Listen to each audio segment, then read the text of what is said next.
शिक्षणासाठी कधीच त्यांनी आम्हाला फोर्स केला नाही, की तुम्ही हे शिका किंवा तुम्ही ते शिका.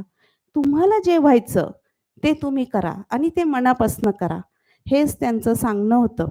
त्यांनी एक टेस्ट घेतली होती. कोण डॉक्टर बनू शकतं? त्यांना ती पॅशन असल्यामुळे आमच्यापैकी कोण डॉक्टर बनेल याची त्यांनी आमची परीक्षा घेतली आणि जसं ते आईला ऑपरेशन थिएटरमध्ये घेऊन गेले, तसं आम्हालाही शाळेत असतानाच चौघांना ऑपरेशन थिएटरमध्ये उभं केलं आणि ऑपरेशन सुरू केलं.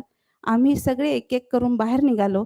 जी व्यक्ती तिथे उभी राहिली आणि ऑपरेशन बघितलं पूर्ण, त्या म्हणजे प्राचीताई आणि आज त्या डॉक्टर झालेल्या आहेत. तर अशा पद्धतीने त्यांच्या काही टेस्ट होत्या. त्या प्रत्येकाला त्या पद्धतीने घडवत जायचंय. मी सांगितलं होतं, की आर्किटेक्चरला ॲडमिशन घ्यायची आहे. तर मला म्हणे, की "हो, घे ना. पुढे शिकायला घे, कर." म्हटलं, "काय करायला लागेल?" "ते मी कसं सांगायचं?" म्हणे. "ते तू शोधायचं आहे आणि त्याच्यासाठी माझ्याकडे पैसे नाही." पुढचं त्यांनी मला सांगून दिलं होतं. मग मी काय करायचं? मग कसं काय मी फी भरणार? मग स्कॉलरशिप कशाला असते म्हणे. ती नाही का आणता येत? ते नाही का करता येणार? तर असं ते आम्हाला पुश करायचे एखादी गोष्ट करायला आणि त्या पद्धतीने त्यांनी सगळ्यांना आम्हाला ट्रेन केलं.